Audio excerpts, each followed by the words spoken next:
The marble walls of the Supreme Court absorbed sound like a cathedral built for judgment. On this morning, April 17th, the chamber was filled beyond capacity. Shoulder to shoulder sat civil rights attorneys, constitutional scholars, journalists from every major outlet, and ordinary citizens who had camped overnight for a chance to witness history. At precisely 10:03 a.m., the Chief Justice's gavel struck once. The air changed. Congresswoman Jasmine Crockett rose from the counsel table, her navy suit immaculate, her leather portfolio resting in her left hand.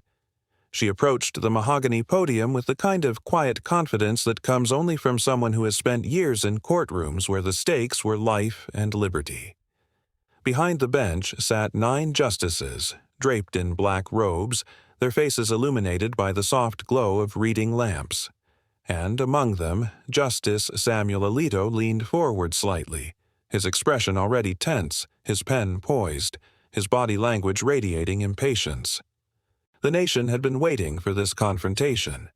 For weeks, legal analysts had speculated whether Crockett, a former public defender turned congresswoman, a civil rights lawyer with constitutional expertise and legislative power, could hold her ground against one of the court's most combative conservative voices. What no one anticipated was that she hadn't come merely to argue. She had come to rewrite the rules. As Crockett began to speak, her voice steady and clear, Justice Alito interrupted her within 90 seconds, and then again, and then a third time. But when she finally opened that brown leather portfolio and removed a single, carefully prepared document, the entire Supreme Court fell silent.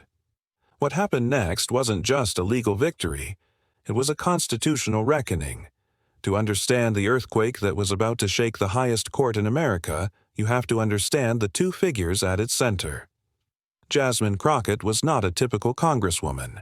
Born and raised in South Dallas, she had watched her grandmother stand in line for hours to vote in the sweltering Texas heat, only to be turned away because of an address discrepancy on her registration form. That memory became the engine of Crockett's entire career. She graduated from Southern Methodist University, then earned her law degree from the University of Houston Law Center, where she specialized in constitutional litigation and civil rights. For over a decade, she worked as a public defender, representing the accused, the overlooked, the forgotten. She knew what it meant when the system failed people. In 2020, she was elected to the Texas House of Representatives. 2 years later, she ascended to Congress, where she quickly earned a reputation as one of the sharpest legal minds in the legislative branch. But Crockett never gave up her law license. She continued taking on select cases, the ones that mattered most: voting rights, equal protection, constitutional integrity. This case was one of them.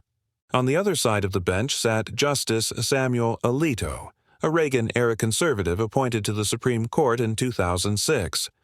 Known for his sharp intellect, originalist interpretation of the Constitution, and unyielding skepticism of federal overreach, Alito had become the intellectual anchor of the court's conservative wing. But in recent months, something had shifted. Alito had begun making public appearances that raised eyebrows across the legal community.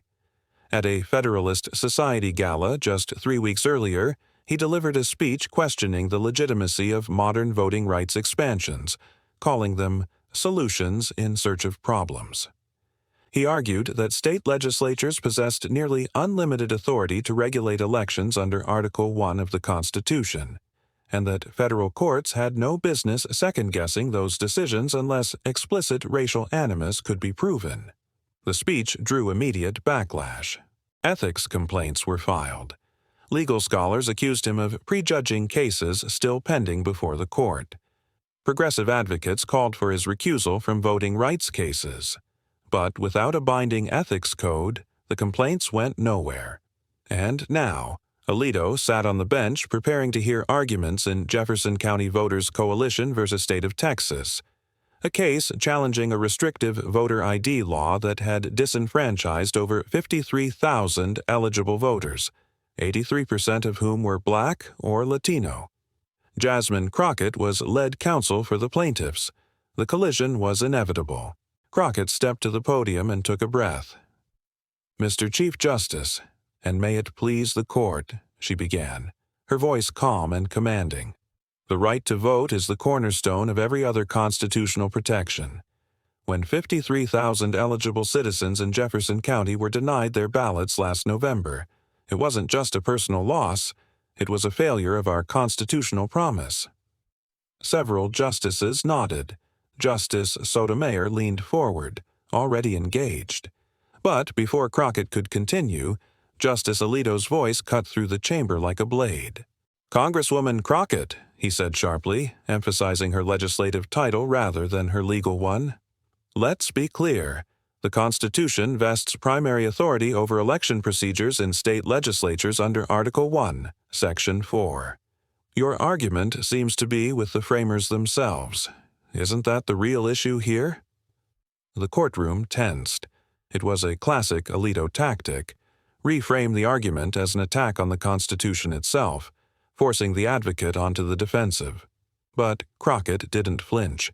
"Justice Alito," she replied evenly, "my position is not in conflict with the Constitution. It's about reading it in full. Article Y cannot be separated from the Reconstruction Amendments, which fundamentally redefined how authority is shared between the federal government and the states in matters of voting." She turned to the textual history. She cited the 14th Amendment's Equal Protection Clause, the 15th Amendment's prohibition on racial discrimination in voting.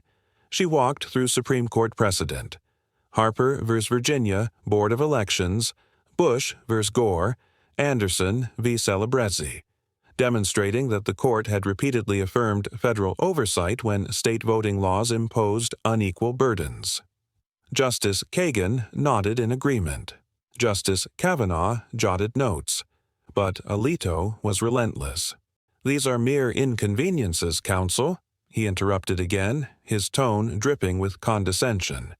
"Not constitutional violations. Every voting law carries some burden.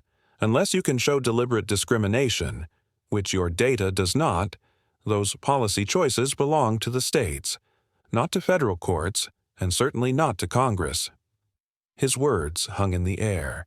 It was a direct challenge, not just to her argument, but to her legitimacy as an advocate in this arena.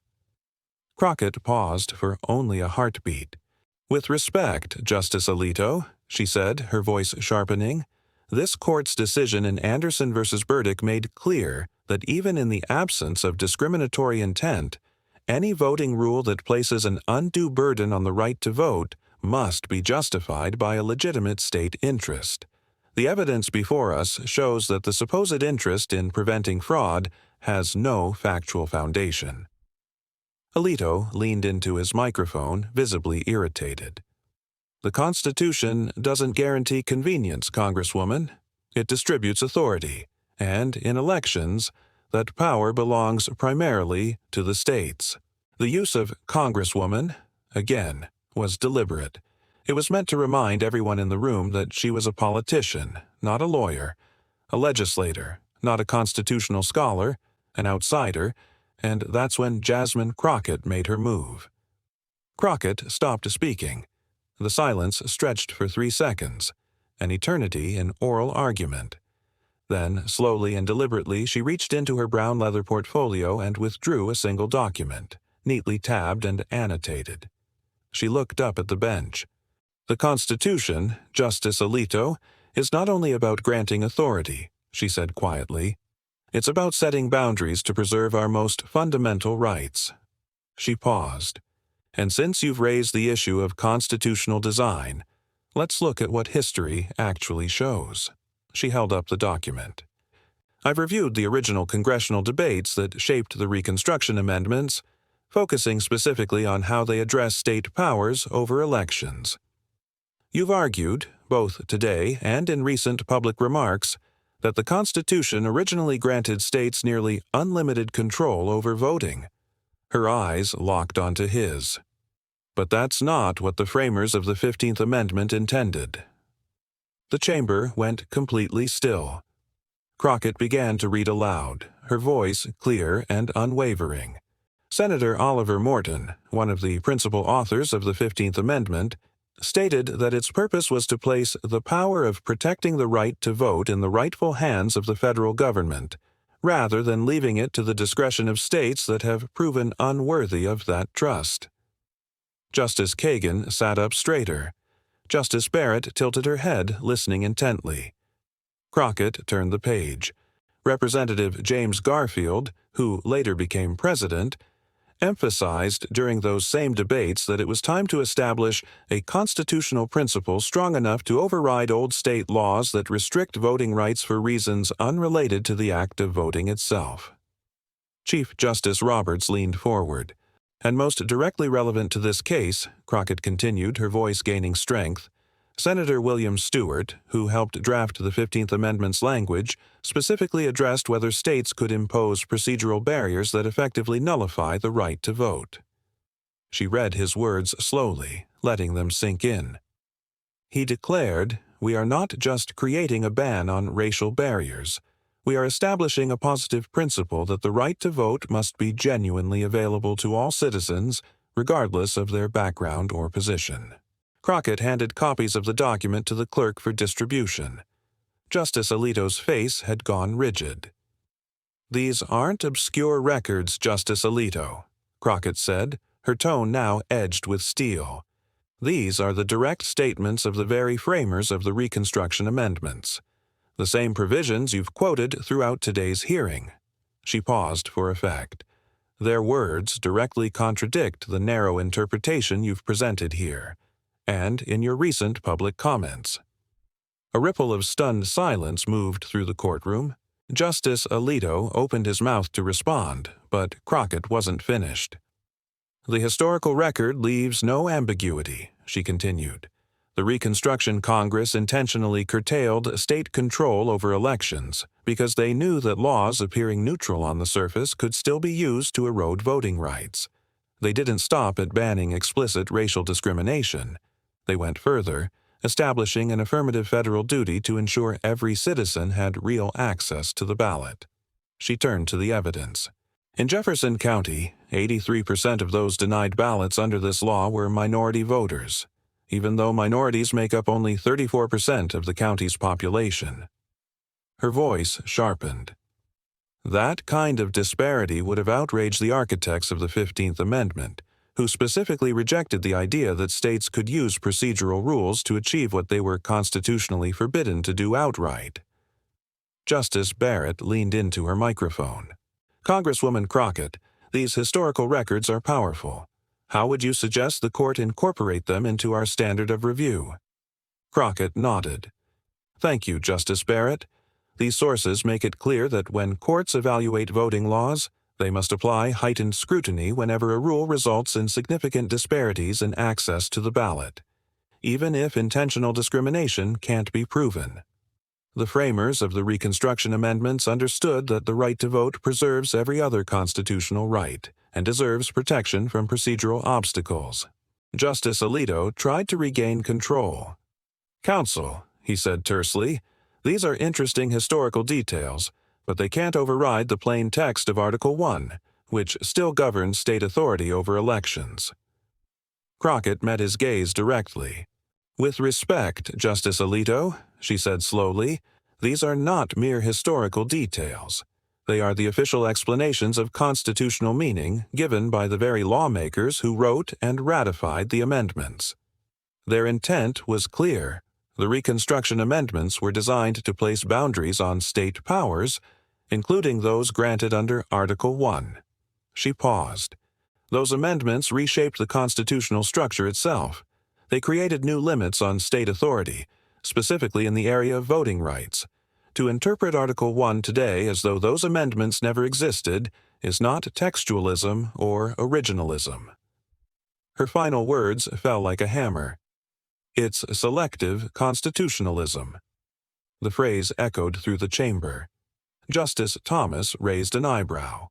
Law clerks in the back row exchanged wide-eyed glances. Chief Justice Roberts, recognizing the gravity of the moment, extended Crockett's time by 5 minutes, a rare gesture reserved for arguments of exceptional importance. Crockett used every second. She methodically tied the historical principles back to the evidence in the record, showing how the Texas voter ID law imposed exactly the kind of procedural barriers the Reconstruction framers sought to prevent. She demonstrated how the burden fell disproportionately on Black and Latino voters. She dismantled the state's justification for the law, exposing it as a solution in search of a non-existent problem. And then, as her time expired, she gathered her papers and delivered one final line. Jasmine Crockett looked up at the 9 justices and spoke with quiet, unshakable conviction. The framers of the 15th Amendment would immediately recognize what is unfolding in Jefferson County today, she said. The real question before this court is whether we possess the same constitutional courage to see it as they did. A collective gasp rippled through the courtroom. Justice Alito sat frozen, his pen motionless, his expression unreadable. Justice Sotomayor pressed her lips together, visibly moved. Justice Kagan exchanged a meaningful glance with Justice Barrett. Even Chief Justice Roberts, known for his stoic demeanor, seemed momentarily taken aback. When Crockett returned to her seat, there was no murmuring, no shuffling of papers, no whispered commentary. Only reverent silence, the kind that follows a truth so undeniable, so perfectly articulated, that words become unnecessary. Within hours, the clip went viral. Crockett at the court trended on Twitter. Legal analysts called it the most consequential oral argument of the decade.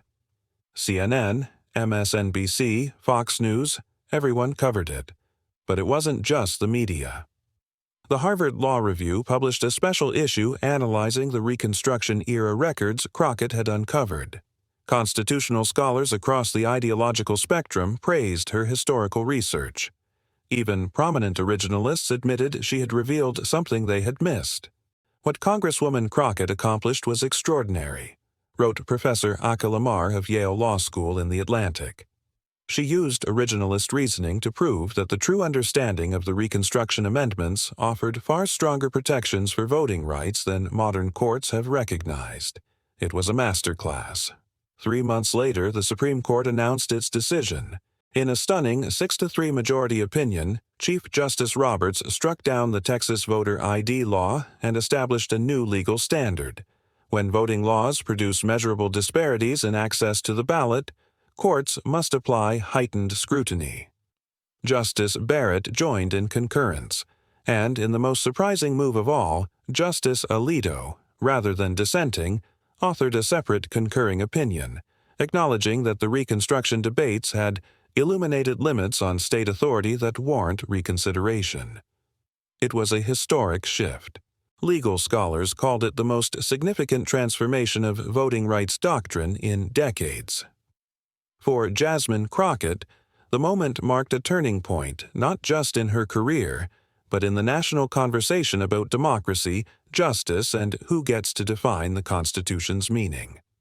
Months later, at a symposium at Georgetown Law, Sherilyn Ifill, former director of the NAACP Legal Defense Fund, reflected on what Crockett had achieved. What Congresswoman Crockett showed wasn't only legal brilliance, she said. It was the transformative power of bringing diverse experience to constitutional interpretation. Her background as a Black woman from the South, combined with her legal training and public service, allowed her to uncover connections in our constitutional history that others had simply overlooked. In classrooms across the country, law professors began teaching Jefferson County Voters Coalition versus Texas as a landmark case, not just for its holding, but for the method Crockett had used. They called it the Crockett Method, rigorous historical research, combined with moral clarity and constitutional courage. Her final words became a rallying cry. The framers of the 15th Amendment would recognize what is happening today. The question is whether we have the constitutional courage to see it as they did. It was a challenge not just to 9 justices, but to an entire nation. A challenge to remember that the Constitution is not a relic frozen in 1787, but a living framework, one that includes the transformative amendments written in the aftermath of the Civil War to expand democracy, to protect the vulnerable, to ensure that every voice matters. Jasmine Crockett had not merely won a case, she had reclaimed a constitutional vision that had been forgotten for far too long, and in doing so she reminded America that justice is not given, it is fought for. If this story moved you, like, share, and subscribe, because truth deserves witnesses.